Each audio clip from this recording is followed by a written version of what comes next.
नमस्कार। धन्यवाद कहना चाहूँगा सबसे पहले आपका कि आपने मुझे आज अपने स्टूडियो में बुलाया। और मैं जैसा कि मेरा सभी जानते ही हैं कि मैं अम्बाला का निवासी हूँ। मेरा जन्म जो है अम्बाला के एक साधारण सा परिवार है, हमारा धार्मिक परिवार। मैं ये कहूँगा कि मैं बहुत सौभाग्यशाली हूँ कि मेरा जन्म एक धार्मिक परिवार में हुआ, जो कि सभी परिवार में हमारे राधा स्वामी हैं। 1972 में मेरा जन्म अम्बाला शहर के प्रेम नगर क्षेत्र में हुआ।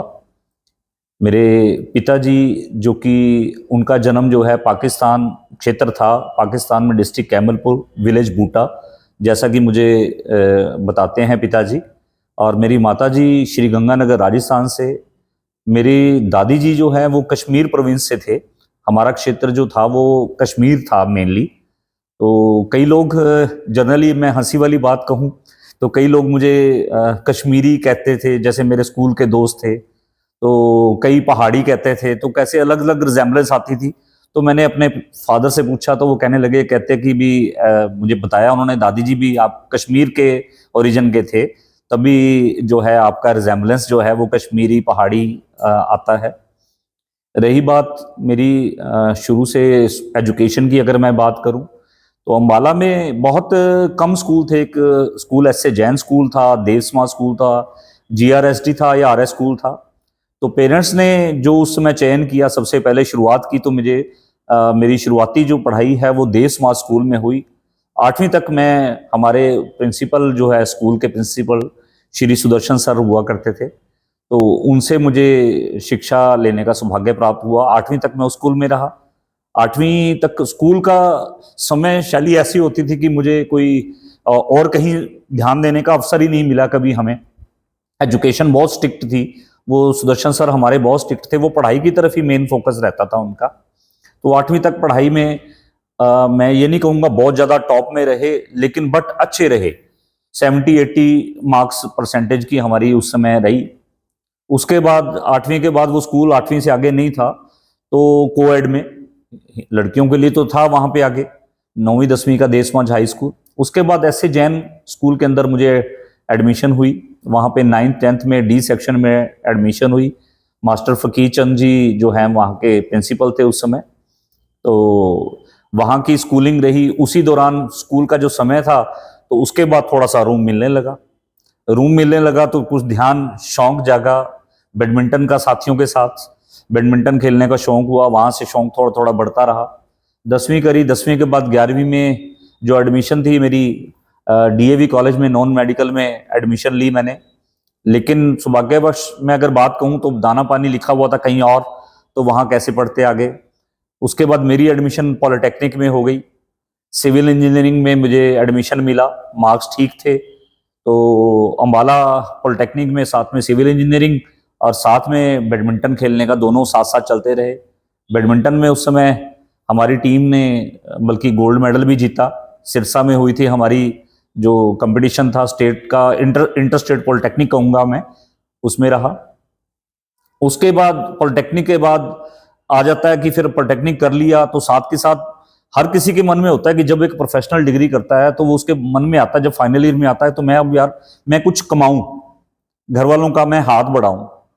तो वो साथ ही वहां से मुझे डीएलएफ में, दिल्ली में जो गुड़गांवा में है, वहां पे मुझे कंस्ट्रक्शन में उसमें काम करने का सौभाग्य मिला। और तनख्वाह अगर मैं बात करूं तो सभी कहेंगे भी हाँ क्या थी। तो तनख्वाह वहां पे 1100 रुपये तनख्वाह जो है वो शुरुआत हुई।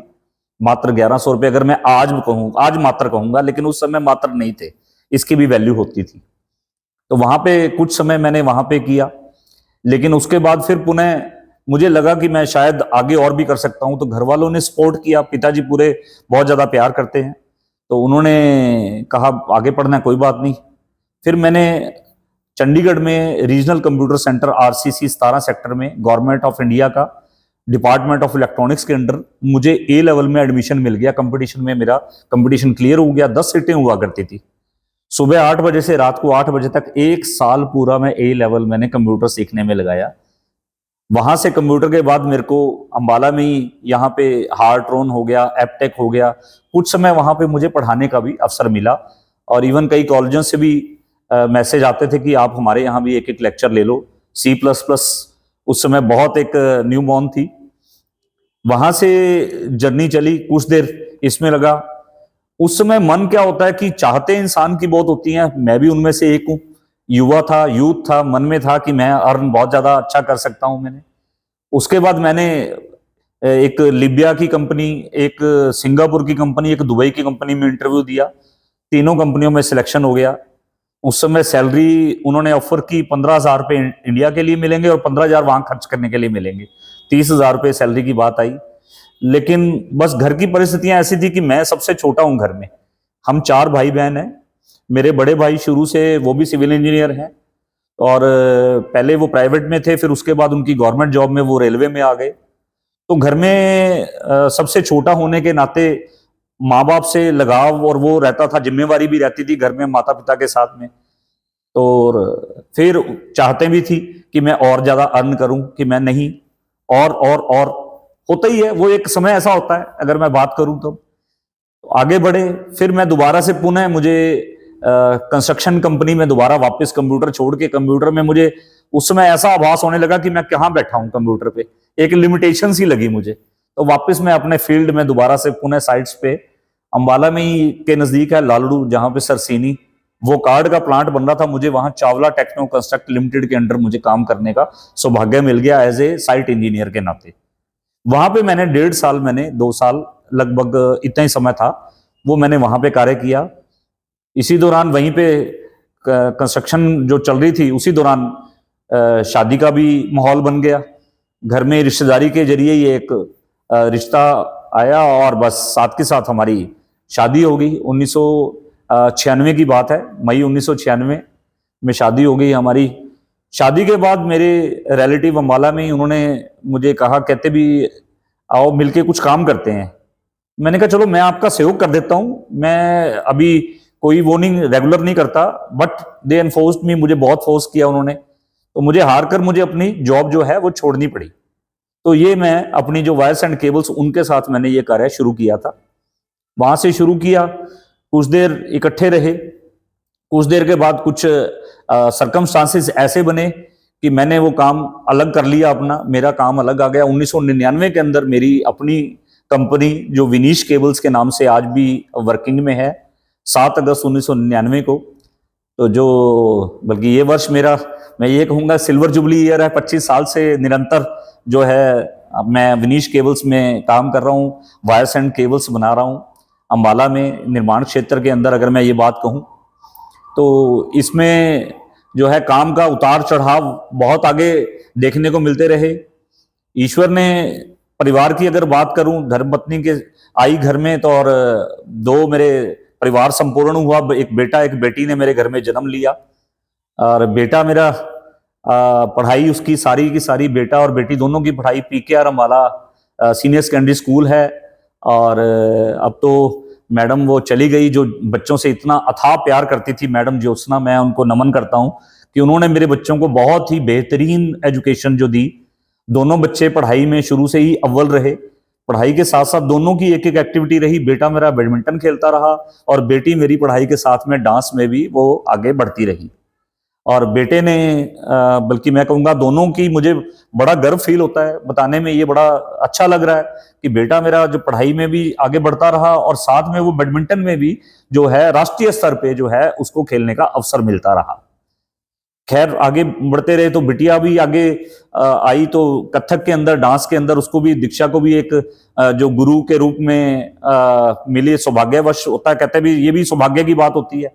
गुरु अंजुम मिगलानी जो है मेरी बेटी को गुरु के रूप में मिले और उन्होंने मेरी बेटी को, उनका हाथ पकड़ा और बेटी को मेरी किस स्तर पर ले गए। आज अंबाला क्या, सारा हरियाणा क्या, पूरा देश इस बात का गवाह है कि आज बच्चे कहाँ पर हैं। बेटे की उसके बाद 12th वहां से हुई, स्कूल से पहले मैं, बेटा बड़ा है मेरा तो पहले बेटे की बात करूंगा। 12th करने के बाद उसकी एडमिशन VIT वेल्लोर में, अच्छा लकी रहा कि इंडिया की टॉप मोस्ट यूनिवर्सिटी के अंदर उसका एडमिशन हुआ, BTech कंप्यूटर साइंस में।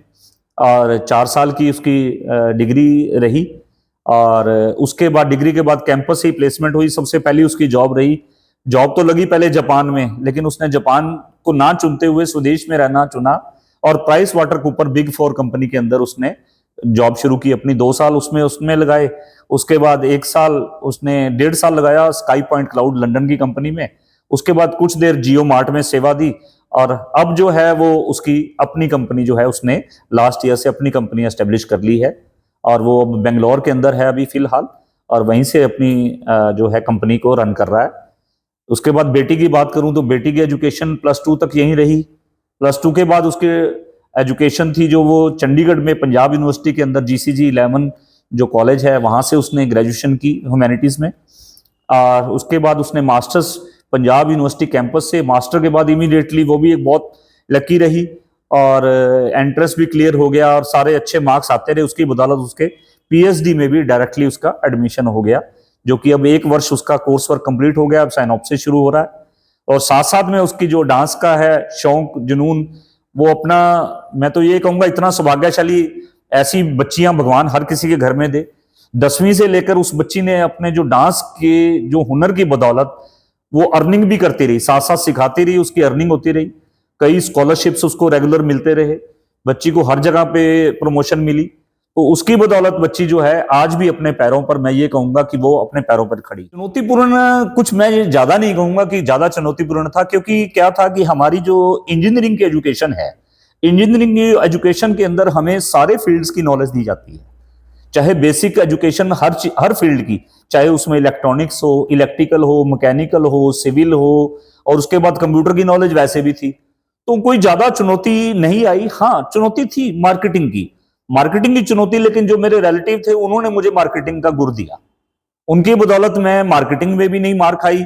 और हमने मैन्युफैक्चरिंग के अंदर, मैं एक इंजीनियर हूं तो निर्माण क्षेत्र तो मेरा पैशन है, मेरा शौक है, मुझे निर्माण करना अच्छा लगता है। तो जब आप कोई बिजनेस में कहीं एस्टेब्लिश हो जाते हो तो आपको लगता है कि मुझे साथ में अब समाज के लिए भी कुछ कंट्रीब्यूट करना चाहिए। तो लगभग 2001 की बात है, तो मेरे कुछ दोस्त थे जो काफी नजदीक थे अंबाला में रहने वाले, तो उन्होंने मुझे रोटरी में मेरा नाम जो है प्रपोज किया, मुझे उसमें आमंत्रित किया उन्होंने। उसके बाद मैंने रोटरी क्लब अंबाला सेंट्रल मुझे ज्वाइन करने का सुअवसर मिला। मैं रोटरी क्लब अंबाला सेंट्रल में काफी लगभग 20 साल 21 साल में रहा, और इसी दौरान हमारी अंबाला इलेक्ट्रिकल डीलर एसोसिएशन है एक संस्था जो कि हमारी ट्रेड से जुड़ी हुई है, उसमें भारत विकास परिषद जो है समाज में बहुत ज़्यादा सात्विक प्रवृत्ति की, अगर मैं बात करूं, सोच के साथ ये संस्था चल रही है, तो इनमें मुझे ज्वाइन करने का सौभाग्य मिला, और इन्हीं के जरिए मेरा जो सेवा का जो पर्याय है वो इन्हीं के जरिए मेरा शुरू हुआ सारा। उन्हीं के जरिए मेरी नॉलेज भी बढ़ी और मुझे काफी कुछ सीखने को भी मिला संस्थाओं से। इमोशनल मोमेंट्स कहूँ, यादगार लम्हे कहूँ, तो जब इंसान कहीं सक्सेस पाता है, देखो जब आप अपनी खुशी वाला पल वो होता है कि जब आप अपनी कमाई से खुद कुछ बड़ा करते हो।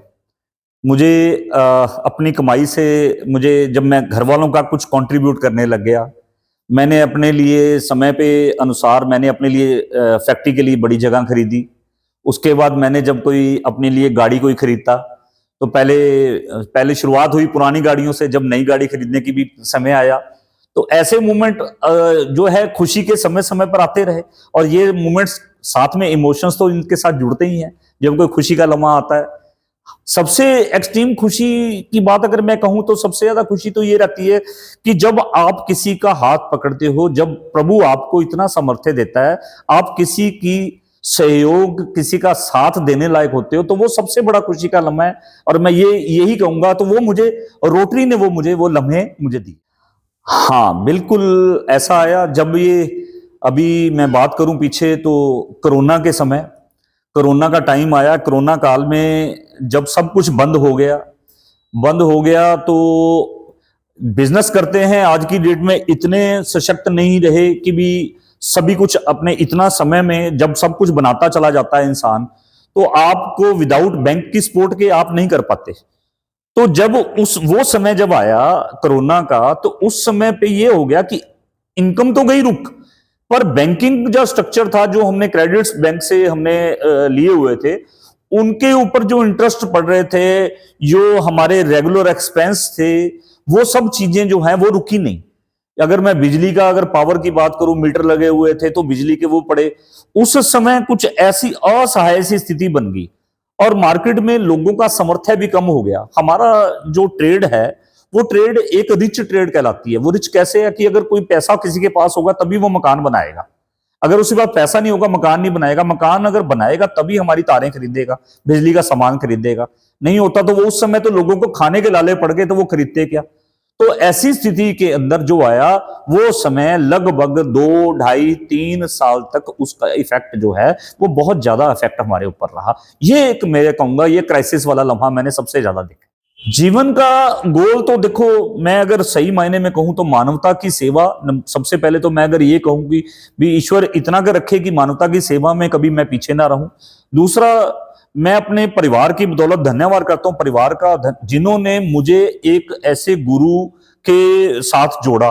मैं ब्यास से जुड़ा हुआ हूं, तो वहां मैं बचपन से, मुझे सत्संग में मेरे माताजी, मैं छोटा सा था तब से मुझे लेके जाते थे, तो उसके बाद मेरा नित्यनेम बना। तो मैं उस ऐसे धर्म के साथ, मैं ऐसे पंथ के साथ मैं जुड़ा हुआ हूं।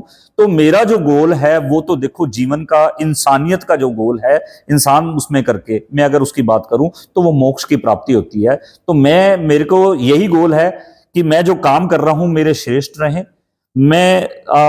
जो हमारा खाना पीना सात्विक रहे, सात्विक के साथ मैं किसी को भी कोई दुखी करने वाले कोई शब्द ना बोलूं, और मैं अपनी आंतरिक उन्नति करूं सिमरन भजन के द्वारा, जैसा कि हमारे गुरु जी बताते। जो जितने भी नए एंटरप्रेन्योर्स हैं, मैं तो एक बात ये कहना चाहूंगा, देखो पहले तो संसाधन बड़े लिमिटेड थे, आज संसाधनों का बहुत बड़े स्तर पे विस्तार हो चुका है।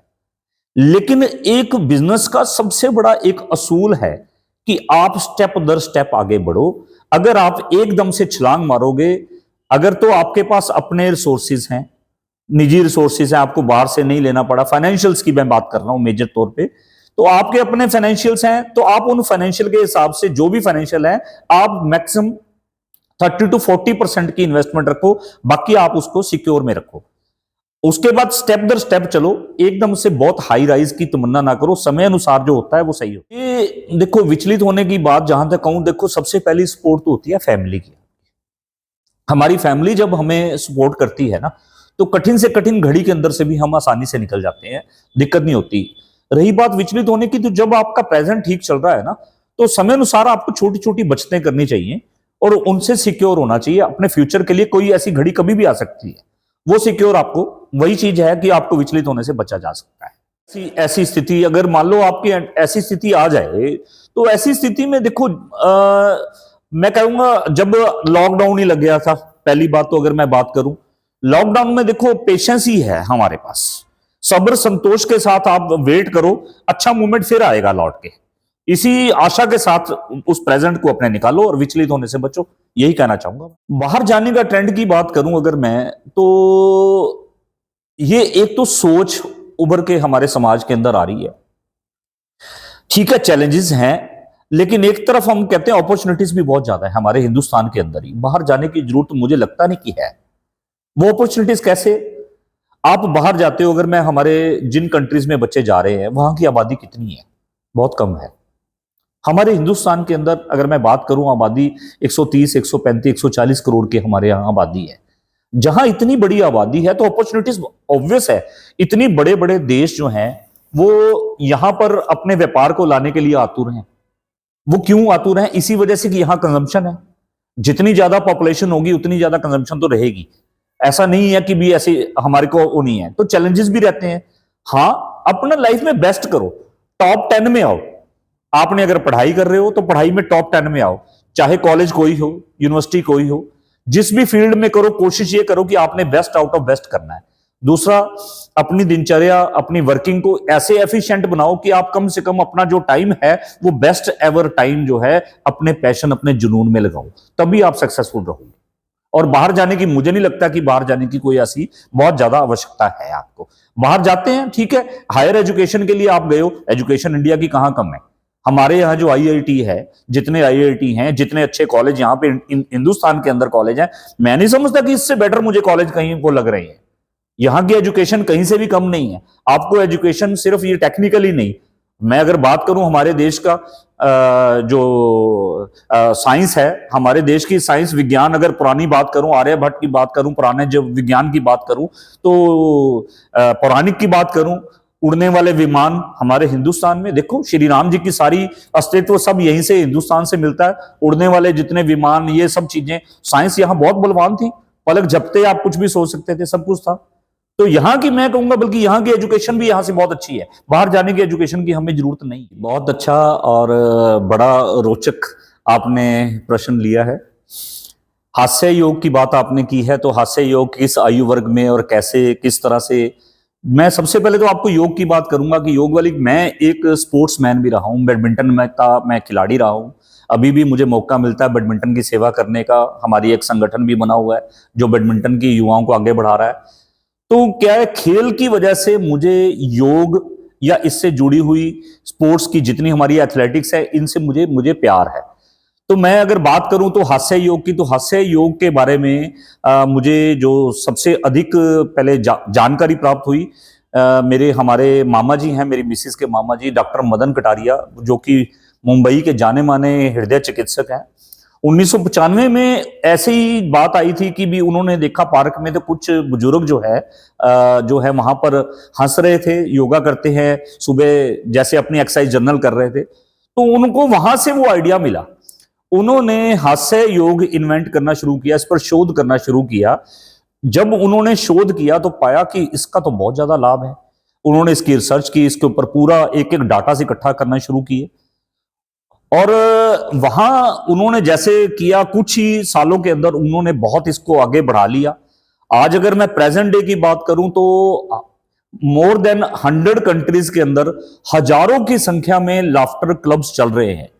अब जो मुझे, जब डॉक्टर साहब का मैंने देखा, जब मुझे भी लगा, बीच में थोड़ा मुझे रूम मिला, तो डॉक्टर साहब से मुझे सीखने का मौका मिला।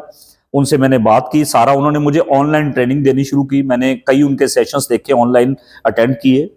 तो उसके बाद मैंने हास्य योग में पाया कि भी ये सिर्फ अगर वर्ग की बात करूं तो किसी एक वर्ग के लिए नहीं, ये सभी आयु वर्ग के लिए फायदेमंद है। अगर हम बात करूं अब छोटे बच्चों की, सबसे पहले मैं स्कूली बच्चों से शुरू करता हूं।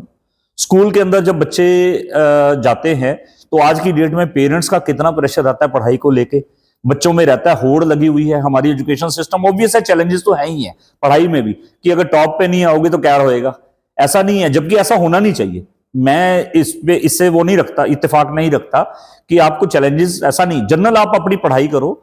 और उस समय बच्चों में जो स्ट्रेस होता है पेरेंट्स की वजह से या टीचर्स की वजह से, स्कूल की वजह से, वो स्ट्रेस को हटाने का जो काम है, रिमूव करने का काम जो है, वो हास्य योग करता है। स्कूल की बात ऐसे, स्कूल, आगे कॉलेज की बात करें, फिर आगे आ जाओ तो अपने प्रोफेशन के अंदर। हम अपने प्रोफेशन में जाते हैं, चाहे कोई दुकानदार है, चाहे उद्योगपति है, चाहे नौकरी पेशा है, कोई भी है। सुबह अगर मान लो वो हास्य योग करता है, रोज की दिनचर्या में डेली चैलेंजेस है, सुख और दुख समान मात्रा में आते हैं, और जब दुख आता है तो हम विचलित हो जाते हैं। अगर यही आप हास्य योग को अपना लो, तो आपको सारी परिस्थितियों के अंदर से निकलने के लिए जो सामर्थ्य, जो ताकत, जो सकारात्मकता आपको मिलेगी, वो आपको उनसे लड़ने में बहुत ज्यादा प्रभावशाली साबित होगी। इसके बाद अगर बात करें, अब आगे बुजुर्गों की बात कर रहे हो, बुजुर्गी में आता है इंसान, ठीक है, कंपनी है, हमें कंपनी भी मिलती है, दोस्त मिलते हैं, मित्र मिलते हैं, पार्क में जाते हैं, कहीं जाते हैं। हास्य योग एक ऐसी मैजिक है, ऐसा जादू है जो हर आयु वर्ग के, हमारा अब आज का रूटीन की बात करूं मैं, आप कोई भी रूटीन में हो, किसी भी रूटीन में, जो मैंने इतने बताए, इन रूटीन में आप क्या रेगुलर, आपको ऑक्सीजन आपको रेगुलर मिल रही है? नहीं। आपके अंदर आपका खाना पीना कैसा हो रहा है रेगुलर? पहले अगर पुराने हमारे जो बुजुर्ग हैं, आज हम देखते हैं कोई 106 साल का, कोई 100 साल का, इतनी आयु में जा रहे हैं, क्या आज जा पा रहे हैं? आज कितनी एज, एवरेज एज है हमारी, बहुत कम रह गई है। वो इसी वजह से कि तनाव को हटाने का काम हास्य योग करता है। अगर आपने हंस लिया, हंसने से आपके अंदर जो प्लेंटी ऑफ ऑक्सीजन जो है वो आपके अंदर बढ़ेगी, जो कि हमारे शरीर में सबसे अधिक हमें ऑक्सीजन जो चाहिए होती है, हमारे ब्रेन को चाहिए होती है। अगर ब्रेन में हमारी पूरी ऑक्सीजन हमें मिल जाए तो हमारे को कोई स्ट्रेस रहेगा ही नहीं। जब स्ट्रेस नहीं रहेगा तो बॉडी के ऊपर जो थकान है वो हमारी एनर्जेटिक बॉडी होनी शुरू हो जाएगी, लाइट हो जाएगी। हमें कोई भी काम जो है वो चैलेंजेस वो वाला से बाहर आ जाएंगे, हम लोग बड़ा इजी हो जाएगा, लाइट सा फील करने लगेंगे, हर परिस्थिति से निकलने में आसानी हो जाएगी। दूसरी बात, अनजानी कितनी बीमारियां हमारे अंदर हो रही हैं। जब ऑक्सीजन एक सबसे बड़ा, अगर मैं किसी भी डॉक्टर से बात करोगे ना तो वो आपको बताएगा oxygen is the best healer. आपको बीमारियों से, अगर बीमारी को दूर करना है तो ऑक्सीजन आपके अगर पूरी है तो वो सबसे बड़ा हीलर है। आपके सारे ऑर्गन्स को ऑक्सीजन ठीक कर देती है, इतनी ताकत है ऑक्सीजन के अंदर। सिर्फ हंस लो ना, मैं तो यही मैसेज करूंगा, जब आपकी ऑक्सीजन पूरी हो जाएगी हंस लो जोर से, यही डेली अपना लो। जादू है। जो बीमारियां नहीं है, मैं पहले तो वो नहीं आएंगी, सबसे पहले दूर ही रहेंगी। जो अंदर कुछ ना कुछ पनपी थी वो भी दूर हो जाएंगी। 100% गारंटेड, टेस्टेड, आप आजमा के देख सकते हो। मैं आज मुझे आपने यहाँ पर बुलाया तो मैं इंडिया फर्स्ट चैनल का सहृदय आभार व्यक्त करता हूँ। और मैं आप सभी दर्शकों से एक निवेदन जरूर करना चाहूँगा कि अगर आपने इंडिया फर्स्ट चैनल को सब्सक्राइब नहीं किया तो उसे सब्सक्राइब कर लें, और एक बेल आइकॉन का बटन है उसको दबा लें, ताकि आप कोई भी रोचक जो जानकारी है वो कोई आपकी मिस ना हो। उन्हें धन्यवाद।